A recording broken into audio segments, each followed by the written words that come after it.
ప్రియమైన దేవుని బిడ్డలారా, దేవుని నామానికి స్తోత్రం కలుగును గాక, యేసయ్యకి మహిమ కలుగును గాక.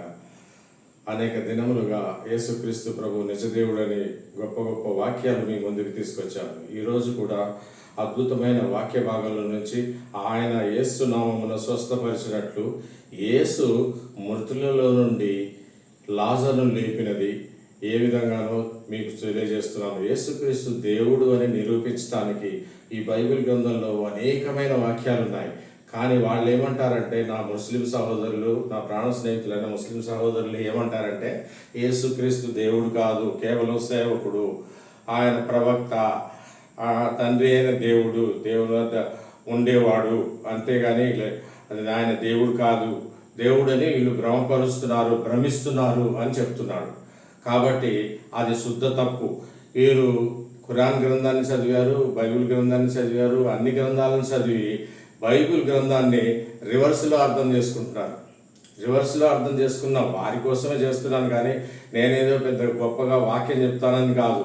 వాక్యం చెప్పడానికి గొప్ప గొప్ప మేధావులు, పాస్టర్లు, ప్రవక్తలు చాలామంది గొప్ప గొప్ప వాక్యాలు చెప్పారు. కొన్ని లక్షల మందిని మార్చారు.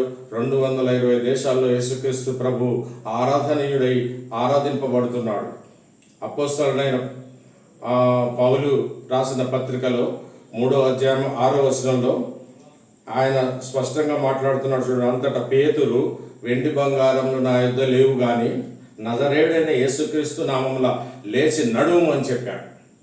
వెండి బంగారాలు నా యొద్ద లేవు కానీ నజరేయుడైన యేసు నామమున నడుము అని ఒక గుడ్డి భిక్షకుడికి చెప్తే వాడు దిగ్గున లేచి నడిచాడంటే, దేవుని నమ్మిన మానవుడు కూడా, దేవుని నమ్మిన ఈ పేతురు భక్తుడు కూడా స్వస్థతలు చేశాడు, చనిపోయిన వారిని బ్రతికించాడు.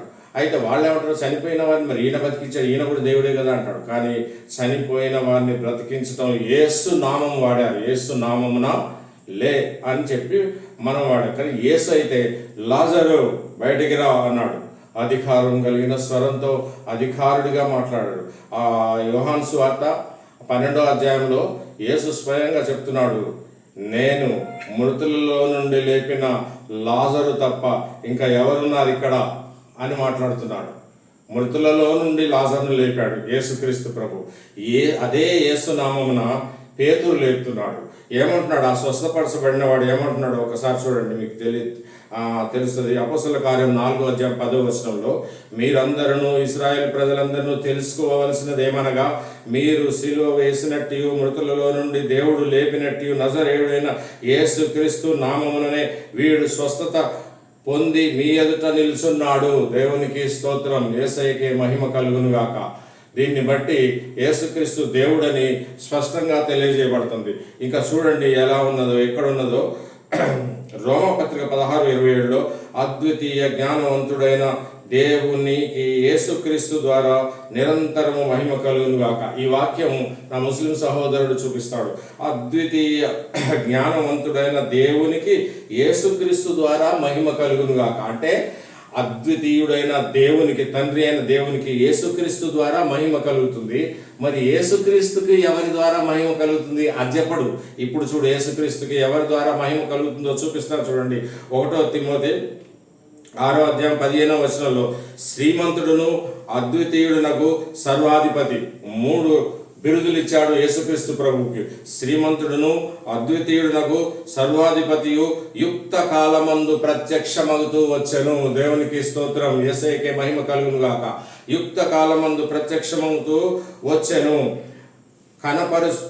యుక్త కాలమందు ప్రత్యక్షతను కనపరచును. ఆ సర్వాధిపతియు రాజులకు రాజును, ప్రభువులకు ప్రభువునై ఉన్నాడు. మీరు ఎందుకు ఇంత గొప్ప దేవుని యొక్క సత్యాన్ని గుర్తెరగరు? ఎందుకనంటే వాళ్ళు యేసుక్రీస్తు ప్రభువుని ఎంతసేపటికి యేసు ప్రభు మీద బురద జల్లాలనే చూస్తారు, కానీ ఎంత మాత్రం ఒప్పుకోరు. మనం దేవుని బిడ్డలమై ఉన్నాము. మనం ఎక్కడికి వెళ్ళినా కూడా దేవుడు మహిమపరచబడాలి. క్రీస్తు యేసు నమ్మినటువంటి బిడ్డలు ఏ దేశం ఎగినా కూడా అక్కడ దేవుడు మహిమపరచబడాలి. మనల్ని బట్టి ప్రభువు మహిమపరచబడతాడు. ప్రభువు తండ్రిని మహిమపరుస్తాడు. తండ్రి ప్రభు అయిన యేసుక్రీస్తుని మహిమపరుస్తాడు. సర్వాధికారి అయిన యేసుక్రీస్తు ప్రభు సమస్తము చేయగల సమర్థుడు. ఆయనకు అసాధ్యమైనది ఏదీ లేదు. యేసుక్రీస్తు దేవుడు కాకపోతే ఆకాశం నుండి ఎందుకు గద్దించాడు గాలిని? ఆ యేసుక్రీస్తు దేవుడు కాకపోతే సముద్రాన్ని ఎందుకు గద్దించాడు? యేసుక్రీస్తు దేవుడు కాకపోతే చనిపోయిన వాళ్ళని ఎందుకు లేపగలిగాడు? యేసుక్రీస్తు దేవుడు కాకపోతే ఆయన నోటి మాట వెంట వచ్చిన ప్రతి మాట ఎందుకు నెరవేరింది? కాబట్టి ఆయన వాక్కు అయి దేవుడై ఉన్నాడని మీకు తెలియజేసుకుంటున్నాను. దేవునికి స్తోత్రం.